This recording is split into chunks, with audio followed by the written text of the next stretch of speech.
Bad news for bill payers. Energy costs are on the increase again.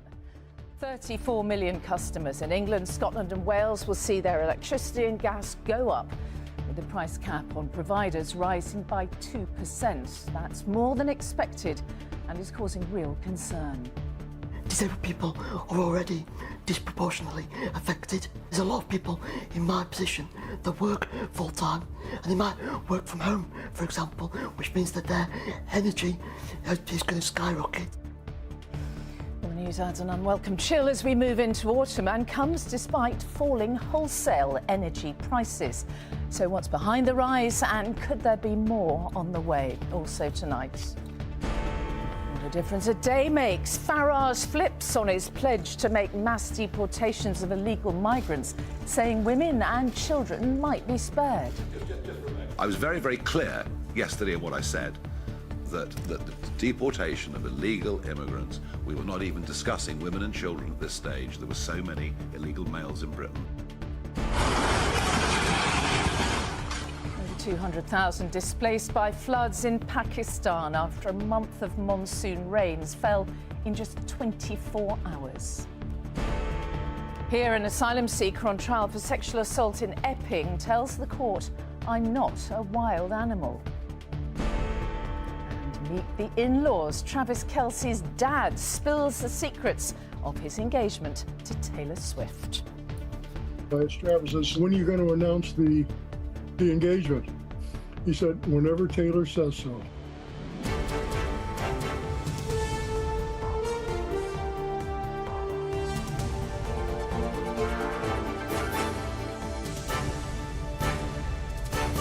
This is the ITV Evening News with Mary Nightingale.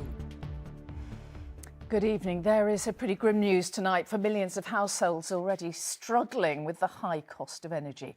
Energy bills for 34 million customers in England, Scotland and Wales look set to go up this autumn after it was revealed that the price cap on providers will rise by 2%.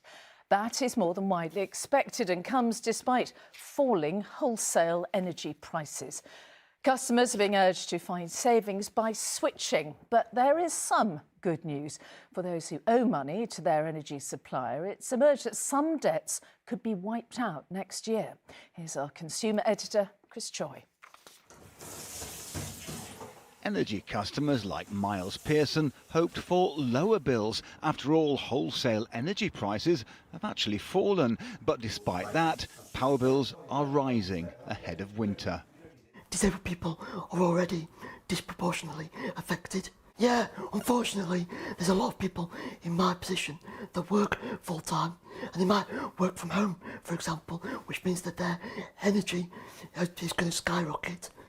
Over the last 3 months, wholesale energy prices fell 2%, and yet from October, bills for 34 million customers who are not on fixed-rate deals will rise by 2%. It brings the average annual price-capped energy bill to £1,755, about half the rise, around £17 per bill, pays for changes to the government's Warm Homes discount, giving reductions to 6 million low-income customers, and around £14 of the rise is for extra costs to run the energy system. We've seen fixing go up. Now there's nearly a third of people that are fixing now. A UK switching surge is underway as customers move from standard variable tariffs to fixed rates. Dozens of deals now beat the price cap, some saving hundreds of pounds. Today, when we've looked at it, there are 27 deals currently that are cheaper than the announced price cap. The highest savings are getting close to £300 actually for average consumption. But customers are now in record energy debt of more than £4 billion. A portion of what some people owe could now be wiped out under proposals from the sector's watchdog, Ofgem.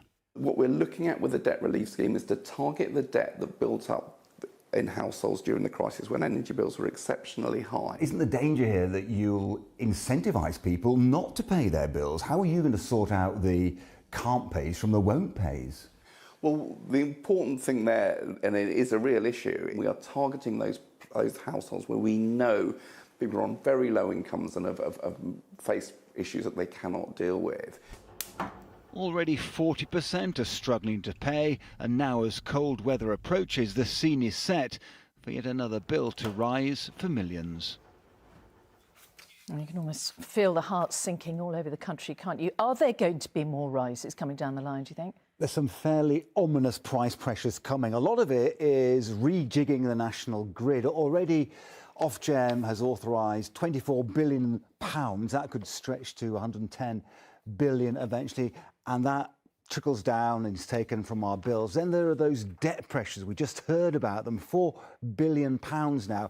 Not a lot of people realise that already £52 from an average bill is going to pay off other people's bad debts. Now, we don't know what the implications are of this proposed new debt relief scheme. What we do know is the overall picture looks pretty grim, because when it comes to rising bills, it seems it's just one thing after another. Yeah, it's never good news, is it, Chris? Thank you.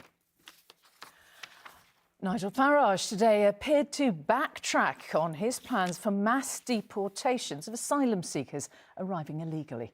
He seemed to be rowing back on his statement yesterday that women and children would be among those who'd be deported under Reform's small boats plan. Mr Farage made the remarks in Scotland today as he unveiled a Conservative defector. Our Scotland correspondent Peter Smith is in Glasgow. Peter, how much of a climb down is this by Mr Farage? Yeah, well, Mary, Nigel Farage had arrived in Scotland buoyed by his big announcement yesterday on mass deportations, and he was here on a mission to park Reform's tanks on Holyrood's lawn, but he's been accused of very quickly reaching for the reverse gear over his big pitch and his big idea. Now, just listen to what he had to say, but first I'd just ask our audience to consider in the context that this is what he said yesterday. The only way we will stop the boats is by detaining and deporting absolutely anyone that comes via that route. Now listen to what Mr Farage told the audience in Edinburgh today.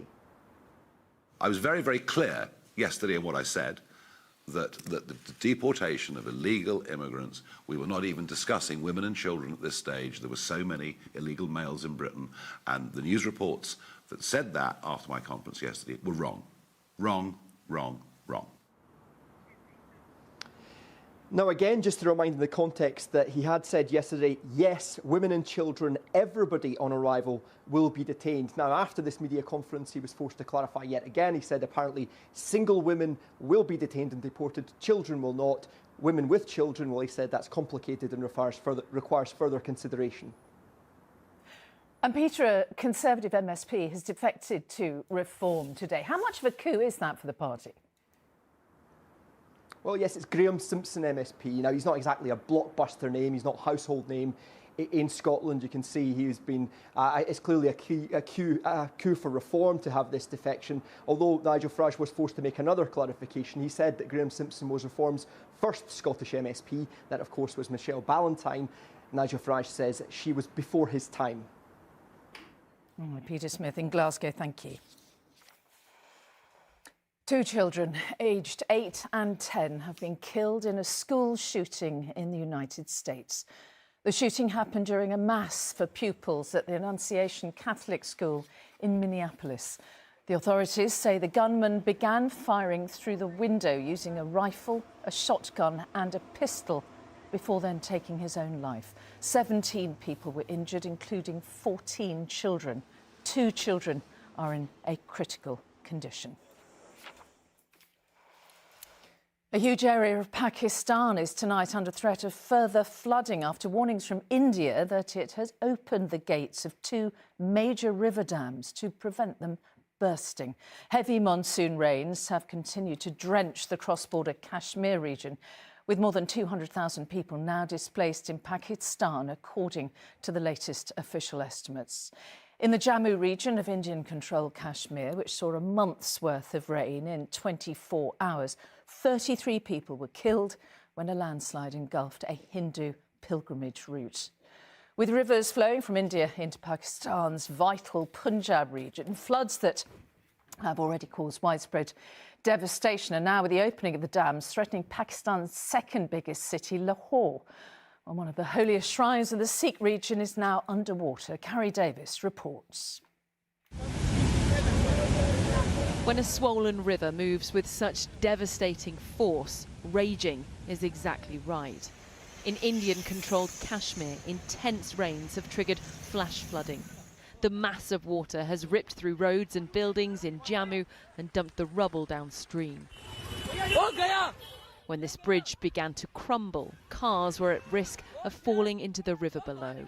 Those inside a white 4x4 were lucky to escape.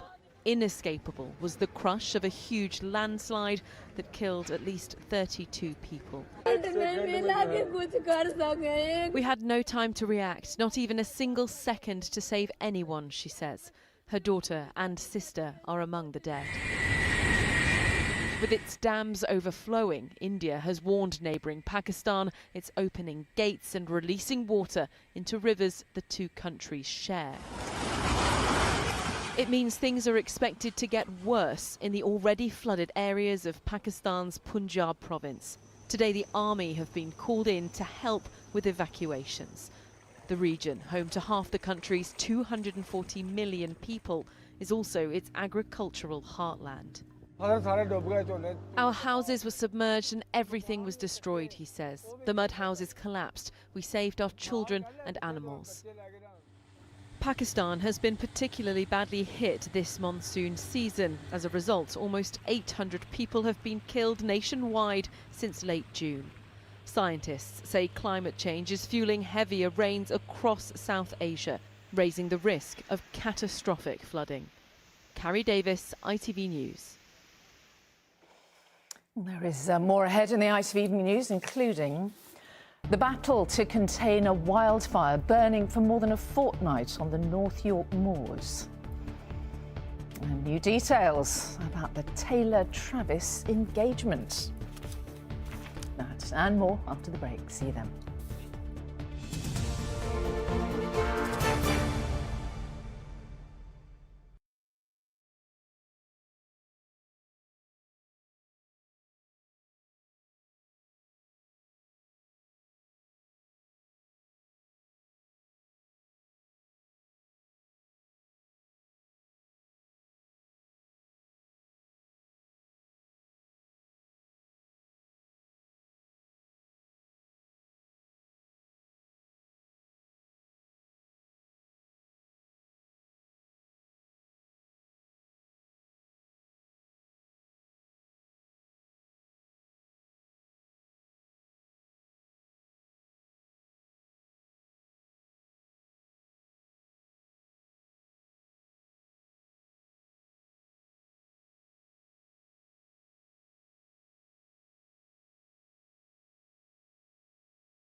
Hello and welcome back. Firefighters are tonight still battling to control a major wildfire in North Yorkshire that's been raging for 16 days.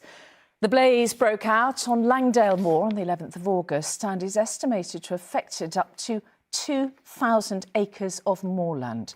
Smoke from the blaze has been visible along much of the North Yorkshire coast. As far afield as Skipton, 80 miles away, fire crews have been called out because of smoke believed to come from the wildfire. Our North of England reporter Jonathan Brown is in Raw in North Yorkshire. Jonathan, what's happening where you are? Well, to be frank, Mary, quite a lot today. I'm, as you say, in a tiny village called Raw near Whitby on the North Yorkshire coast, and there have effectively been rolling road closures all over this area over the past 48 hours or so. That's because the wind's basically been blowing the smoke and the fire from this moor fire in all different directions. Residents in this area have actually been told to pack a bag just in case they have to evacuate at any time. But as you might be able to tell, the smoke has gone uphill away from this area. This problem isn't going away, but it is evolving. As a relentless summer of drought goes on, the heat continues to encroach on those living on the Yorkshire coast. Try and cut the heather in front of the fire so that it has no fuel to burn. Farmers last night desperately trying to save their land with 25 square kilometres ablaze after being starved of rain, leaving many fearing for their homes. Everything's here and in the back of the van. We've fleed it, yeah.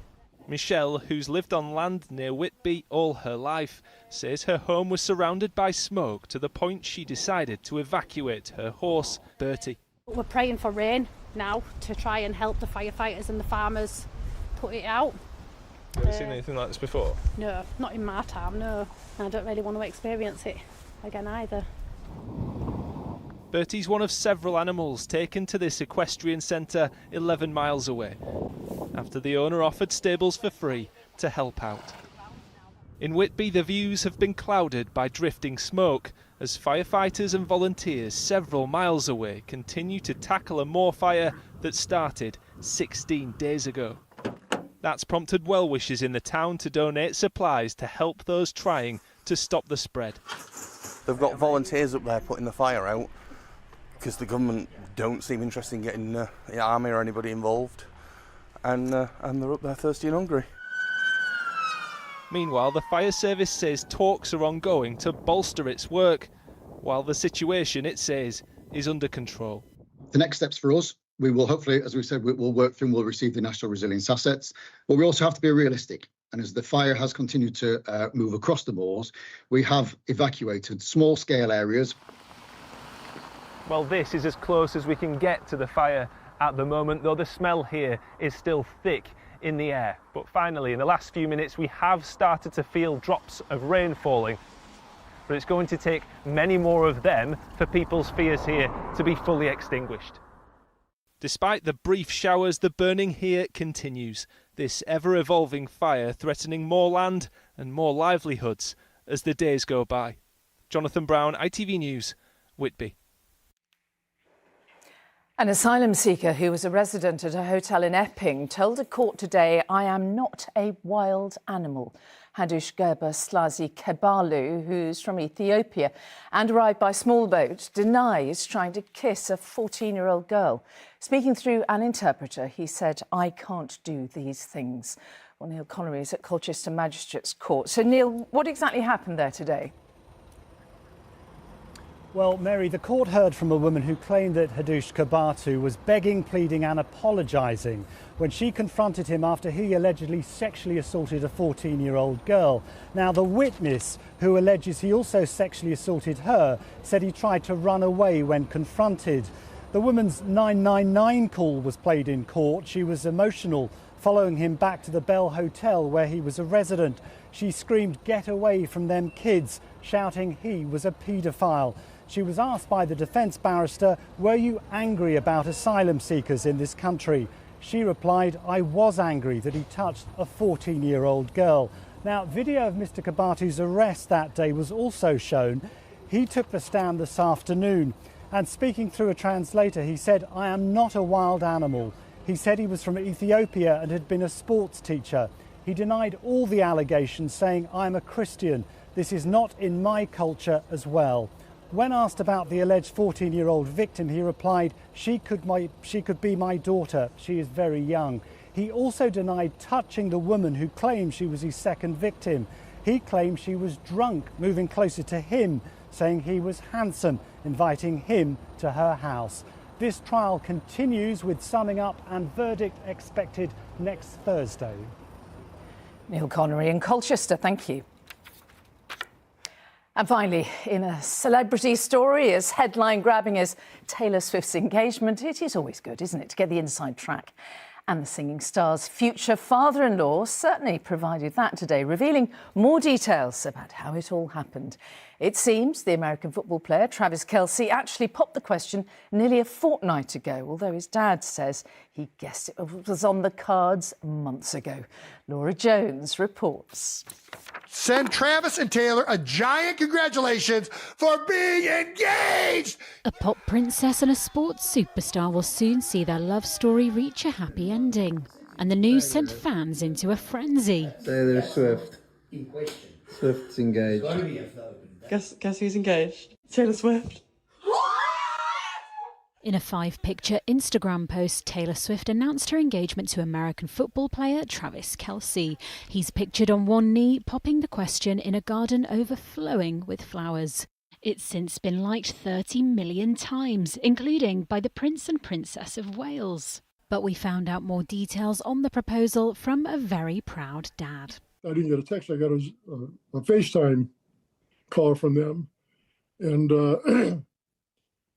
as soon as I saw the FaceTime and saw it was Travis, and then I saw Taylor there with him, I knew what they were going to say. Kind of look at it the same way that I'm sure the Swifts do.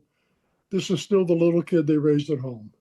Well wishes have been pouring in from elsewhere. Taylor Swift is engaged. From fellow sports stars. My team showed me on Instagram. Well, I'm just happy for her because she deserves the best.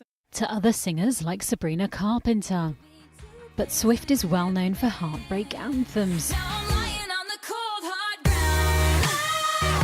Some fans have questioned what it could mean for her music in the future. Whilst in the past there has been music about breakups, there's been so much music about love and friendship, the experiences of being a woman in the spotlight.